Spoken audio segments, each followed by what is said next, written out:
पहले पाकिस्तान को निपटाया, अब चीन को घर में घुसकर कैसे सुनाया। पीएम मोदी का सबसे घातक अटैक, आज उसके बारे में बताने जा रहा हूं। भारत पाक सीजफायर का फर्जी क्रेडिट लेते ट्रंप का नया कांड। अब ईरान ने गजब बेइज्जत कर दिया है।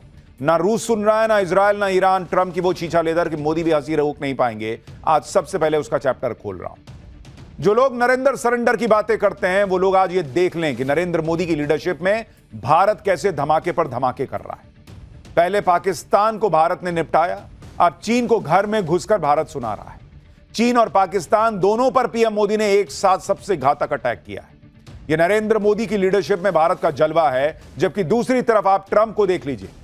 दुनिया भर के फूफा बन के घूम रहे ट्रंप की ऐसी छीछा लेदर हो रही है कि ना तो रूस उनकी सुन रहा है, ना ईरान सुन रहा है, ना वो इजराइल सुन रहा है जिसके लिए ट्रंप ने बम फोड़े थे। बताइए, यह हालत हो गई है ट्रंप की। बहुत ही बुरा हाल हो चुका है ट्रंप का। दुनिया हंस रही है। ट्रंप ऐसा झल्ला रहे हैं कि अब तो उनके मुंह से गाली निकलने लगी है, ऐसा लग रहा है। क्योंकि सीजफायर के नाम पर ट्रंप क्रेडिट खाने तो आ जाते हैं। जैसे भारत पाक के सीजफायर का फर्जी क्रेडिट ले रहे थे, वैसे ही ईरान इजराइल के साथ ट्रंप कह रहे थे कि भाई मैंने सीजफायर करा दिया, लेकिन वहां भी गजब बेइज्जती हो गई। ट्रंप की बात आगे विस्तार से करूंगा। ट्रंप ने कौन सा नया कांड किया है, कैसे लोगों को जो बाइडन जो इधर उधर सन्नाटे में घूमने लगते थे, ऐसी हालत हो गई थी उनकी जाते जाते, अब वो बाइडन भी लोगों को ट्रंप से बेहतर लग रहे हैं कि भाई इससे तो बेहतर ही था वो आदमी। लेकिन पहले देख लीजिए कि पाकिस्तान को ऑपरेशन सिंदूर से निपटाने के बाद नरेंद्र मोदी कैसे ऑपरेशन चीन में जुट गए, कैसे ट्रंप की बेइज्जती हो रही है, कैसे चीन में घुसकर भारत चीन और पाकिस्तान दोनों की बैंड बजा रहा है। यह सब आज आपको विस्तार से बताने जा रहा हूं। इस वक्त नरेंद्र मोदी के सबसे खास अजीत डोभाल चीन में हैं। रक्षा मंत्री राजनाथ सिंह भी चीन जाने वाले हैं और चीन को कैसे नरेंद्र मोदी निपटा रहे हैं वो आज आपको देखना चाहिए। कि एनएसए अजीत डोभाल ने चीन के विदेश मंत्री से आज मुलाकात की और इसमें चीन के सामने बैठकर पाकिस्तान के आतंकवाद का मुद्दा उठा दिया। अजीत डोभाल ने चीन में घुसकर कहा कि क्षेत्रीय स्थिरता के लिए सभी प्रकार के आतंकवाद का मुकाबला करने की जरूरत है। वहीं चीन के विदेश मंत्री ने कहा कि भारत और चीन को अच्छे पड़ोसी और दोस्ती की तरफ बढ़ना चाहिए। दो प्राचीन सभ्यताओं के ऐतिहासिक ज्ञान का प्रदर्शन करना चाहिए। संवेदनशील मुद्दों को ठीक से संभालना चाहिए। दोनों देशों को बॉर्डर के आसपास के इलाकों में शांति और सौहार्द बनाए रखना चाहिए। यानी भारत ने चीन में जाकर आतंकवाद के मुद्दे पर खरी खरी सुना दी। नरेंद्र मोदी ने अजीत डोभाल को कहा कि जाइए, कायदे से इसको सुना के आइए कि तुम जो जिसका साथ देते हो ना, वो 2 कौड़ी का पाकिस्तान, वो तुमसे पैसे लेता है लेकिन हमारे यहां आतंकी भेजता है, इसको समझो। तो चीन के सामने बैठकर अजीत डोभाल सुना कर आए। वहीं चीन भी अब भारत से दोस्ती की बातें कर रहा है। चीन भारत के साथ संबंध सुधारने की बातों पर जोर दे रहा है। यह है नया भारत। और चीन संबंध सुधारने की बातें इसलिए कर रहा है क्योंकि भारत हर मंच पर पाकिस्तान और उसके दोस्तों को एक्सपोज करता चला जा रहा है। चीन में ही एससीओ यानी शांघाई कोऑपरेशन ऑर्गेनाइजेशन की मीटिंग हो रही है, जिसमें चीन भी है और पाकिस्तान भी है। भारत ने एससीओ की मीटिंग में ही चीन पाकिस्तान के सामने साफ साफ कह दिया कि लश्कर और जैश जैसे आतंकवादी संगठन बड़ा खतरा है। सीमा पार से आतंकवादी हमले होते हैं। आतंकी हमलों के गुनहगार, उनके ऑर्गेनाइजर्स और फाइनेंसर्स सबको जवाबदेह ठहराएंगे। इसके अलावा एससीओ की मीटिंग में एनएसए अजीत डोभाल ने आतंकवाद पर दोहरा रवैया अपनाने वालों की भी क्लास लगाई। अजीत डोभाल ने कहा कि किसी भी तरह की आतंकी घटना जिसमें सीमा पार आतंकवाद भी शामिल है, यह मानवता के खिलाफ क्राइम है बॉस। इस मीटिंग में एनएसए ने ऑपरेशन सिंदूर का भी जिक्र किया और बताया कि कैसे भारत ने आतंकी ठिकानों को तबाह किया। यानी भारत ने चीन में बैठकर चीन को बताया कि तुम्हारा दोस्त पाकिस्तान जो कर रहा है उसको समझो, और यह नहीं चल सकता। उधर आज ही पीएम मोदी ने भी ऑपरेशन सिंदूर का जिक्र किया और कहा कि 22 मिनट में ही भारत ने मेड इन इंडिया हथियारों से दुश्मन को घुटने टेकने पर मजबूर कर दिया। एक बार पीएम मोदी ने आज क्या कहा है, जरा उसको भी सुनिए। हाल में दुनिया ने यह भी देखा है कि भारत का सामर्थ्य क्या है। ऑपरेशन सिंदूर आतंकवाद के खिलाफ भारत की कठोर नीति को दुनिया के सामने एकदम स्पष्ट कर दिया है। हमने दिखा दिया है कि भारतीयों का खून बहाने वाले आतंकियों के लिए कोई भी ठिकाना सुरक्षित नहीं है। आज का भारत देश हित में जो भी हो सकता है और जो भी सही है उसके हिसाब से कदम उठाता है। आज सैन्य जरूरतों के लिए भी भारत की विदेशों पर निर्भरता लगातार कम हो रही है। हम डिफेंस सेक्टर में आत्मनिर्भर हो रहे हैं और इसका प्रभाव हमने ऑपरेशन सिंदूर के दौरान भी देखा है। हमारी सेनाओं ने भारत में बने हथियारों से दुश्मन को 22 मिनट में घुटने टेकने के लिए मजबूर कर दिया। मुझे विश्वास है आने वाले समय में मेड इन इंडिया हथियारों का डंका पूरी दुनिया में बजेगा। यानी प्रधानमंत्री नरेंद्र मोदी पाकिस्तान को उसके जख्मों को भुलाने नहीं दे रहे, ऊपर से पूरी दुनिया में उसे एक्सपोज करने का काम लगातार चल रहा है। नरेंद्र मोदी ने पाकिस्तान को 22 मिनट में निपटाने की बात की और अब भारत चीन को घर में घुसकर सुना रहा है। अजीत डोवाल को इसलिए पीएम मोदी ने चीन भेजा है। अजीत डोवाल एससीओ देशों के टॉप नेशनल सिक्योरिटी अधिकारियों के सम्मेलन में हिस्सा लेने बीजिंग गए हुए हैं। वहां एनएसए डोवाल ने चीन के विदेश मंत्री से अलग से मुलाकात की है। अजीत डोवाल की चीन के विदेश मंत्री के साथ इस मुलाकात से पाकिस्तान को भी तगड़ा झटका लगा है, क्योंकि चीन ने अजीत डोवाल से मीटिंग के बाद ऐसे बयान भी दिए जिससे दिख रहा है कि भारत की डोज का तगड़ा असर पड़ा है। क्योंकि चीन के विदेश मंत्री ने खुद माना कि भारत के साथ रिश्ते सुधरे हैं। यह चीन के विदेश मंत्री कह रहे हैं। रिश्तों को और सुधारने के लिए दोनों देशों के बीच बातचीत जरूरी है, आपसी सहयोग जरूरी है। चीन ने कहा कि दोनों देशों को एक दूसरे के लिए खतरा न बनना होगा, बल्कि एक दूसरे के विकास का विकल्प बनना होगा। दोनों देश दुश्मन नहीं बल्कि पार्टनर बने, जिससे दोनों देशों का फायदा होगा। आप सोचिए, चीन भारत से पार्टनरशिप की बात कर रहा है। यह दुनिया में जो बदलाव आ रहा है ना, हालांकि चीन बहुत भरोसे के लायक देश वो भी नहीं है, जैसे पाकिस्तान है वैसे ही चीन धोखा तो देता ही देता है, लेकिन कम से कम आज देखिए उसकी बातचीत का रुख कैसे बदला है। क्योंकि दुनिया में भारत ऐसी सुपर पावर बनता जा रहा है जिसके बिना चलना बड़ा मुश्किल है। यह भारत का दमखम है कि चीन भी भारत के साथ काम करना चाहता है, भारत से लड़के नहीं रहना चाहता। लेकिन हमारे यहां कुछ लोग हैं जिन्हें यह सब नहीं दिखता। उनको तो ट्रंप दिखता है, उनको तो नरेंद्र सरेंडर बोलना है। लेकिन जिनको ट्रंप पे बहुत भरोसा है हमारे यहां, वैसे कम ही लोग हैं। राहुल गांधी और कांग्रेस को छोड़ के बहुत लोग नहीं है जो ट्रंप पे बहुत भरोसा करते हो कि उन्होंने सीज फायर करा दिया। लेकिन राहुल गांधी और यही स्क्रिप्ट बेच रहे थे पब्लिक के सामने कि ट्रंप ने फोन किया और कहा नरेंद्र सरेंडर, जबकि ऐसा कोई फोन ट्रंप ने किया भी नहीं था। खैर, उन ट्रंप का आज की डेट में क्या हाल हो रहा है, जिन पर राहुल गांधी को बहुत भरोसा है, आज आपको देखना चाहिए। भाई, भारत तो चीन को सुना के आ गया, पाकिस्तान को ठोक के आ गया, लेकिन जैसे ट्रंप भारत पाकिस्तान के सीजफायर का फर्जी क्रेडिट ले रहे थे, वैसे ही वो भाई साहब ईरान इजराइल के सीजफायर का क्रेडिट लेने घुस गए। लेकिन उनका ऐसा मजाक उड़ा है, जैसे वो पंचायत में था ना, गजब बेइज्जती है, वैसा हाल हो गया। देखिए कैसे कैसे मीम बन रहे हैं सोशल मीडिया पर ट्रंप के क्रेडिट कार्ड को लेकर, जमकर क्रेडिट लेने को लेकर। भाई, क्रेडिट कार्ड आप वैसे यूज करते होंगे स्वाइप वाला, यहां क्रेडिट लेने वाला क्रेडिट कार्ड जो लेके चल रहे हैं, उनका मीम बन रहा है। जैसे इस मीम में ट्रंप खुद नोबेल अवार्ड देते दिख रहे हैं। एक और मीम आपको दिखाता हूं, बड़ा वायरल हो रहा है। इसमें ट्रंप भारत, चीन, रूस और ईरान के मुद्दों को सुलझाने का क्रेडिट लेते दिख रहे हैं, जबकि ये सारे देश इनकार कर रहे हैं। भाई, उन्होंने कहा, ट्रंप को देखिए, एक तरफ दिख रहा है ट्रंप कह रहे हैं I made a deal with Xi Jinping, कह रहे हैं ना मैंने तो नहीं किया। फिर उन्होंने कहा आई नेगोशिएटेड सीज फायर, मोदी ने कहा कि ना इसने नहीं किया। ईरान कॉल्ड मी, ईरान कह रहा ना हमने तो कॉल ही नहीं किया। ये ऐसे मीम चल रहे हैं और ये सच्चाई भाई है।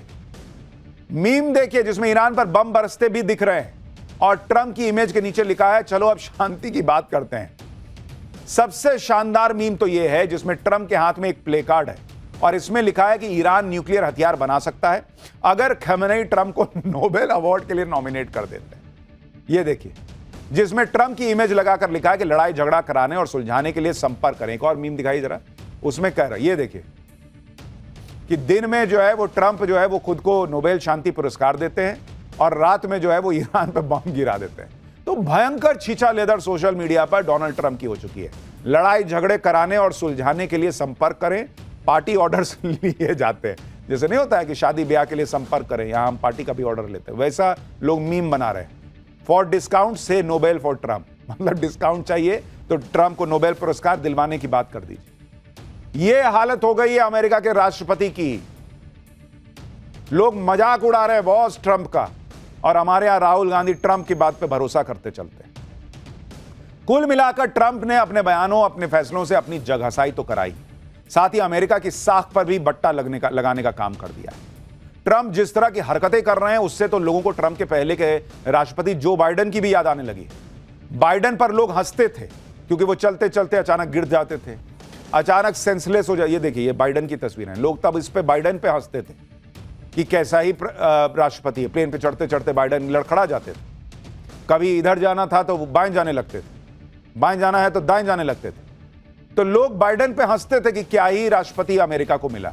लेकिन अब ट्रंप की हालत देखकर लोग कह रहे हैं कि बाइडेन कम से कम इधर उधर भटकते थे लेकिन फैसले तो ढंग से ले रहे थे, ये आदमी तो गजब ही कर रखा है। जो लोग बाइडेन पर हंसते थे वो लोग आज ट्रंप की हरकतें देखकर कह रहे हैं कि बाइडेन की तो फिटनेस नहीं थी, ट्रंप तो फिट होकर भी अनफिट है और अपनी खिल्ली उड़वा रहे हैं। बाइडेन पर लोग हंसते थे क्योंकि वो भरे इवेंट में सेंसलेस हो जाते थे, उन्हें पता ही नहीं होता था कि वो कर क्या रहे हैं। जैसे ये तस्वीर देखिए, एक इवेंट में बाइडेन 1 मिनट तक मोशनलेस रहे जबकि दूसरे लोग डांस कर रहे हैं, हंस रहे हैं, यहां ऐसा लग रहा है कोई रोबोट खड़ा है। तो वो सेंसलेस दिख रहे हैं, लेकिन वो शारीरिक रूप से सेंसलेस दिख रहे थे। ट्रंप तो भैया सेंसलेस बातें भी कर रहे हैं, हरकतें भी कर रहे हैं। बाइडेन की हालत तो ये थी कि वो भूल जाते थे कि किससे हाथ मिलाना है, किससे हाथ मिला लिया। ये देखिए, ये बाइडेन की हालत है। एक बार बाइडेन इटली गए थे, वहां पर अमेरिकी दूतावास में एक इवेंट था, एक अमेरिकी सीनेटर से बाइडेन ने हाथ मिलाया और 3 सेकंड में भूल गए कि उससे हाथ मिलाया, फिर से उसी से हाथ मिलाने लगे। इसके अलावा एक बार बाइडेन स्पीच दे रहे थे, स्पीच खत्म करने के बाद बाइडेन मुड़े और हैंडशेक के लिए हाथ बढ़ाया जबकि उनके आसपास कोई था ही नहीं। पब्लिक सोच रही है भाई कि अमेरिका की किस्मत क्या ही चल रही है कि या तो ऐसा राष्ट्रपति मिल रहा है या ट्रंप जैसा मिल रहा है। मतलब आसमान से गिरे खजूर पे अटके वाला हिसाब है। बाइडेन का तो गजब ही हाल था, लेकिन ट्रंप भी बाइडेन से कम नहीं है। उनकी खिल्ली तो बाइडेन से ज्यादा उड़ रही है। ट्रंप के मीम बन रहे हैं, और ये मीम इसलिए बन रहे हैं क्योंकि खुद को सीजफायर का चैंपियन बताने वाले ट्रंप ने कल रात को इजरायल और ईरान के बीच सीजफायर का बड़ा ऐलान कर दिया। ट्रंप ने ऐसे जता दिया कि उन्होंने फिर से दुनिया को बचा लिया हो और सब कुछ संभाल लिया हो। वर्ल्ड वॉर 3 मान लो रोक दिया हो, मिडिल ईस्ट में मान लो उन्होंने शांति ही ला दी हो। लेकिन क्रेडिट लेने की रेस में ट्रंप सबको धकिया के आगे तो आ जाते हैं, लेकिन फिर उनको झटका लगता है क्योंकि 12 दिनों तक चलने वाले युद्ध पर ट्रंप का सीजफायर 1 मिनट भी नहीं टिका। इजरायल ईरान के युद्ध में अमेरिकी राष्ट्रपति ट्रंप की घनघोर बेइज्जती का पहला चैप्टर तो कल रात ही खुल गया था। ईरान ने कल रात कतर में अमेरिकी एयरबेस पर हमला कर दिया। ईरान ने अमेरिका के अल उदीद एयरबेस पर हमला करके सबको चौंका दिया। ईरान ने अमेरिका के एयरबेस पर शॉर्ट और मीडियम रेंज बैलिस्टिक मिसाइलें दागी। ईरान ने इसे अमेरिका के हमले का बदला बताया। साथ ही इराक में भी अमेरिकी ठिकानों पर हमला हुआ, लेकिन ईरान ने इस हमले की जिम्मेदारी नहीं ली। कतर की तरफ से बताया गया कि ईरान ने 19 मिसाइलें दागी थी, सिर्फ 1 मिसाइल को छोड़कर सबको हवा में मार गिराया गया। अमेरिकी एयरबेस पर ईरान के हमले की खबर दुनिया में आग की तरफ फैल गई कि भाई अमेरिका पे ईरान हमला कर रहा है, जिसको ट्रंप कह रहे थे कि नक्शे से मिटा दूंगा, वो अमेरिका पे हमला कर रहा है। तो सबको यही लग रहा था कि अब तो अमेरिका ईरान को छोड़ेगा नहीं बॉस, ये तो बहुत मारेगा। अरे बाप, ईरान के हमले के बाद अमेरिकी राष्ट्रपति ट्रंप की जुबान ही पलट गई। मैंने आपको कहा था ना कि ट्रंप यू टर्न नहीं लेते हैं, ये भाई साहब ओ टर्न लेते हैं, एक यू लेते हैं फिर यू ले लेते हैं तो ओ बन जाता है। ईरान को मिटा देने की बातें करने वाले ट्रंप ईरान से शांति की बात करने लगे। असल सरेंडर तो इसको कहते हैं, जो हमारे यहां के नेताओं को नहीं दिखेगा। खैर, ईरान के हमले पर ट्रंप ने कहा कि ईरान ने 14 मिसाइल दागी, 13 को हमने गिरा दिया, 1 को छोड़ दिया क्योंकि वो ऐसी जगह जा रही थी जहां कोई खतरा नहीं था। ट्रंप ने कहा कि इस हमले में कोई हताहत नहीं हुआ है, कोई नुकसान नहीं हुआ। इसके आगे जो ट्रंप ने कहा कि उसे जानकर सब हैरान रह गए। ट्रंप ने दावा कर दिया कि ईरान ने इस हमले की जानकारी पहले ही दे दी थी। इसके लिए ट्रंप ने ईरान को धन्यवाद दिया और कहा कि अब ईरान शांति की राह पर आगे बढ़ सकता है। आप सोचिए, अमेरिका जैसा ताकतवर देश जिस पर कोई पत्थर मारने की भी नहीं सोच सकता, उस पर ईरान ने बैक टू बैक मिसाइलें दाग दी और ट्रंप यहां शांति की बात कर रहे हैं। मतलब यह हाल हो गया कि एक कोई मोहल्ले का बहुत बड़ा कोई चीता आदमी है जिसकी तरफ लोग आंख उठा के नहीं देखते, उसको एक जो है वो मुक्का मार रहा है, थप्पड़ मार रहा है, वो कह रहा है मेरे गाल पे नहीं लगा, पेट पे लगा तो क्या हुआ, मेरे को फर्क नहीं पड़ता, गाल पे नहीं मारा ना। और वो ईरान को धन्यवाद दे रहे भाई साहब। ट्रंप की इस भाषा को देखकर सवाल उठने लगे कि ये युद्ध चल रहा है या मजाक चल रहा है। मारने से पहले कौन बताता है भाई, मैच फिक्सिंग किए हो क्या? अब वो कहा कि हम तुमको मारने आ रहे हैं और ट्रंप ने कहा कि ठीक है तो चलो काम करो, तुम भी मार ही लो। ये कौन सा युद्ध है भाई? और उस युद्ध को रुकवाने का क्रेडिट ले रहे हैं ट्रंप। इधर ट्रंप ईरान को थैंक यू कर रहे थे, उधर अमेरिका के एयरबेस पर मिसाइल दागकर ईरान अपनी छाती पीट रहा था। ईरान की तरफ से कहा गया कि ईरान के शक्तिशाली सशस्त्र बलों ने कतर में अल उदीद में अमेरिकी एयरबेस पर हमला किया और उसे नष्ट कर दिया। भाई वो अपनी पीठ तपतपा रहा है ईरान कि देखो अमेरिका को फोड़ दिए। ईरान के हमले के कुछ ही देर बाद डोनाल्ड ट्रंप ने एक बड़ा ऐलान भी कर दिया। ट्रंप ने कल रात 3:32 पर सोशल मीडिया पोस्ट पर कहा कि सभी को बधाई, ईरान और इजराइल के बीच कंप्लीट सीजफायर की डील हो गई है।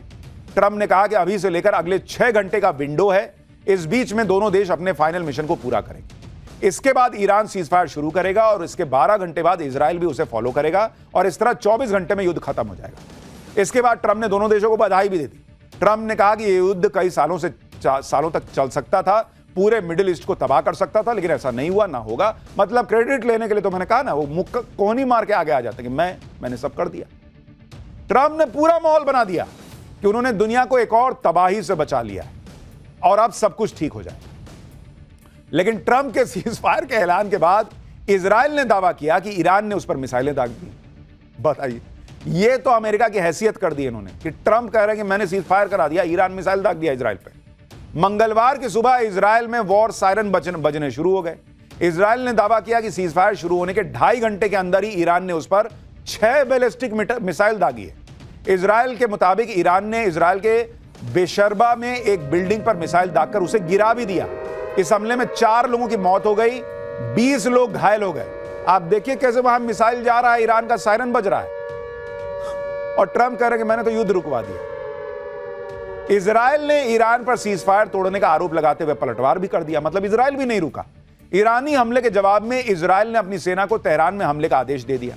इजराइल ने ईरान की राजधानी तेहरान में एक रडार साइट पर हमला कर दिया। इजरायली आर्मी रेडियो ने इस हमले की पुष्टि भी की है। यानी ना इजराइल ट्रंप की सुन रहा है, हमले नहीं रोक रहा, ना ईरान ट्रंप की सुन रहा है, वो भी हमले नहीं रोक रहा। दोनों एक दूसरे को फोड़ रहे हैं और ट्रंप रात के 3:32 पे मैसेज कर रहे हैं, सब रुकवा दिया मैंने। गजब आदमी है भाई। ये सब देखकर ट्रंप झल्ला गए। भाई बेइज्जती तो थोड़ी बहुत तो कभी कभी तो फील हो ही जाती है।